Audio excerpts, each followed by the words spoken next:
কল্পনা কৰক এখন অতিকৈ ধুনীয়া সেউজীয়া পাহাৰীয়া উপত্যকা য'ত মানুহবোৰ একেবাৰে শান্তিৰে বাস কৰে কিন্তু বছৰৰ এটা নিৰ্দিষ্ট সময়ত এই শান্ত গাঁওখনলৈ নামি আহে এক ভয়ংকৰ ৰহস্য আন্ধাৰ নামি অহাৰ লগে লগে আকাশৰ পৰা জাকে জাকে চৰাই মাটিত সৰি পৰে আৰু মৃত্যুক সাৱটি লয় এয়া চৰাইৰ আত্মহত্যা নে কোনো অশুভ শক্তিৰ ছাঁ আজি আমি যাত্ৰা কৰিম অসমৰ ডিমা হাছাও জিলাৰ সেই ৰহস্যময় গাঁওখনলৈ জাতিংগা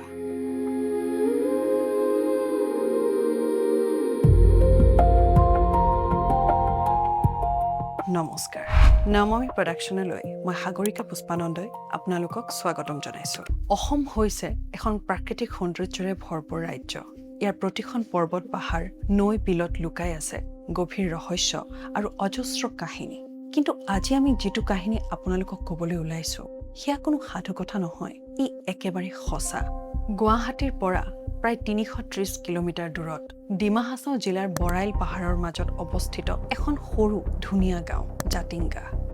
গুৱাহাটীৰ দক্ষিণে থকা এই ঠাইটুকুৰা পক্ষীৰ আত্মহত্যাৰ কেন্দ্ৰৰূপে জনাজাত আৰু ইয়াক valley of death of birds বুলিও কোৱা হয় দিনৰ পোহৰত জাতিংগাতকৈ ধুনীয়া ঠাই হয়তো দ্বিতীয় এখন নাই কিন্তু যেতিয়া ছেপ্টেম্বৰ মাহৰ পৰা নৱেম্বৰ মাহৰ সময়খিনি আহে জাতিংগাৰ ৰূপ সলনি হৈ পৰে এটা ভয়ংকৰ ৰহস্যই এই সমগ্ৰ গাঁওখনক আগুৰি ধৰে আহকচোন প্ৰথমে জানো আচলতে জাতিংগাত কি হয়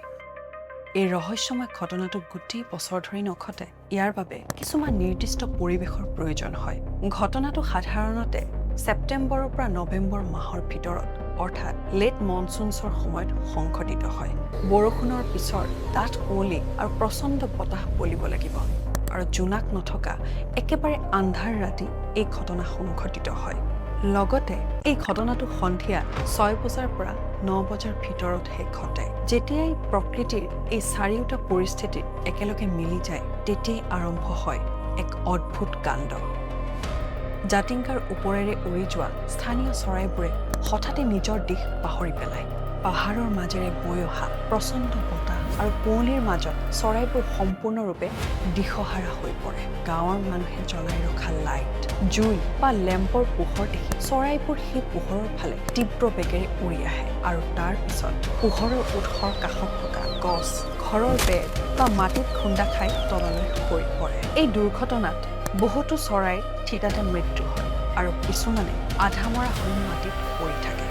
এই ৰহস্যময় ঘটনাটো আজিৰ নহয় 1905 চনত প্ৰথমবাৰৰ বাবে গাঁৱৰ মানুহে এই ঘটনাটো লক্ষ্য কৰিছিল সেই সময়ত বিজ্ঞানৰ ইমান প্ৰসাৰ হোৱা নাছিল আপুনি ভাবকচোন আজিৰ পৰা 100 বছৰৰ আগতে যদি আকাশৰ পৰা হঠাতে শ চৰাই মৰি সৰি পৰে মানুহে কি ভাবিব স্থানীয় লোকসকলৰ মাজত এটা ভয়ংকৰ বিশ্বাস গঢ়ি উঠিছিল তেওঁলোকে ভাবিছিল যে আকাশত কিবা বেয়া আত্মা বা ভূত ঘূৰি ফুৰে এই অশুভ শক্তিবোৰে চৰাইবোৰক আকাশৰ পৰা টানি আনি মাটিত আছাৰি মাৰে বুলি তেওঁলোকে বিশ্বাস কৰিছিল মানুহে ভয়তে ৰাতি ঘৰৰ পৰা ওলাবলৈ এৰি দিছিল কিয়নো তেওঁলোকৰ মতে জাতিংগাৰ আকাশত কিবা অভিশাপ লুকাই আছে পিছলৈ অৱশ্যে মানুহে বুজি পালে যে চৰাইবোৰে পোহৰ দেখিহে নামি আহে তেতিয়া মানুহে বাঁহৰ দীঘল লাঠিৰে জুই জ্বলাই চৰাইবোৰক আকৰ্ষণ কৰি চিকাৰ কৰিবলৈ আৰম্ভ কৰিলে কিন্তু ৰহস্যৰ প্ৰকৃত উত্তৰ তেতিয়াও কোনেও পোৱা নাছিল এতিয়া প্ৰশ্ন হয় সঁচাকৈ জাতিংগাত ভূত আছে নেকি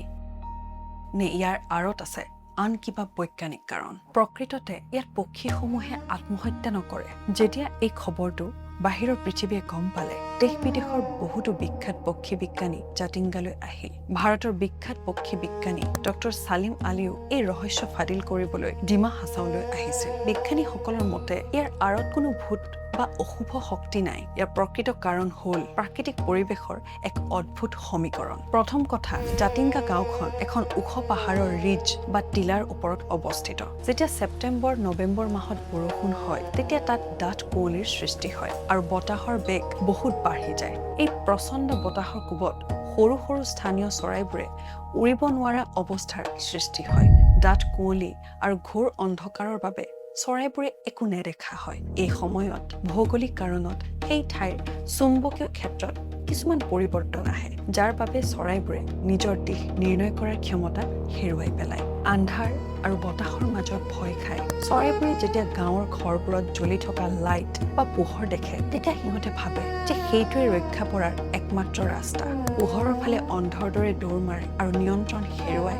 গছ, ঘৰৰ টিং বা মাটিত খুন্দা খাই পৰে। মানে চৰাইবোৰে নিজে আত্মহত্যা নকৰে, ই আচলতে এটা ভয়ংকৰ প্ৰাকৃতিক দুৰ্ঘটনাহে। আগতে যিদৰে পোহৰ জ্বলাই চৰাইবোৰক আকৰ্ষণ কৰি মৰা হৈছিল, এতিয়া সেয়া সম্পূৰ্ণৰূপে বন্ধ কৰা হৈছে। গাঁওবাসীৰ মাজত ব্যাপক সজাগতা অনা হৈছে। এতিয়া সেই বিশেষ সময়খিনিত গাঁৱত ডাঙৰ লাইট বা মুকলি জুই জ্বলোৱাত বাধা দিয়া হয়, যাতে চৰাইবোৰ দিশহাৰা নহয়। আজিৰ দিনত জাতিংগা কোনো অভিশপ্ত ঠাই নহয়, বৰঞ্চ এই ৰহস্যময় ঘটনাৰ বিষয়ে জানিবলৈ পৃথিৱীৰ চুকে কোণে থকা মানুহ আৰু পৰ্যটকসকল জাতিংগালৈ আহে। চৰকাৰেও ইয়াক এক সুন্দৰ পৰ্যটন কেন্দ্ৰ হিচাপে গঢ়ি তুলিছে। যিখন ঠাইত চৰাইৰ মৃত্যুৰ কিৰিলি শুনা গৈছিল, আজি সেই ঠাই পৰ্যটকৰ ভিৰ আৰু প্ৰকৃতি প্ৰেমীৰ বাবে এখন আকৰ্ষণীয় ঠাই। জাতিংগাৰ এই কাহিনীয়ে আমাক শিকায় যে প্ৰতিটো অন্ধবিশ্বাসৰ আঁৰত বিজ্ঞান লুকাই থাকিব পাৰে, মাত্ৰ আমি তাক বুজি পোৱাৰ প্ৰয়োজন। জাতিংগাৰ এই ৰহস্যময় কাহিনী শুনি আপোনালোকৰ কেনে লাগিল? আপোনালোকে কেতিয়াবা জাতিংগালৈ গৈছে নেকি বা যাব বিচাৰে নেকি? আমাক কমেণ্ট কৰি নিশ্চয় জনাব। যদি এই ভিডিঅ'টো চাই ভাল পালে তেন্তে লাইক কৰিবলৈ নাপাহৰিব আৰু অসমৰ এনেকুৱা আন ৰহস্যময় ঠাইৰ বিষয়ে জানিবলৈ আমাৰ চেনেলটো ছাবস্ক্ৰাইব কৰি ল'ব। ভিডিঅ'ৰ ভিৰত হেৰাই যোৱাৰ পূৰ্বে এতিয়াই ভিডিঅ'টো ছেভ কৰি ৰাখক। এনে তথ্য সমৃদ্ধ বিশ্লেষণ ইণ্টাৰনেটত খুব কমেইহে পোৱা যায়। আজিৰ বাবে ইমানেই। পুনৰ লগ পাম আন এটা নতুন কাহিনীৰ সৈতে। ধন্যবাদ। জয় আই অসম।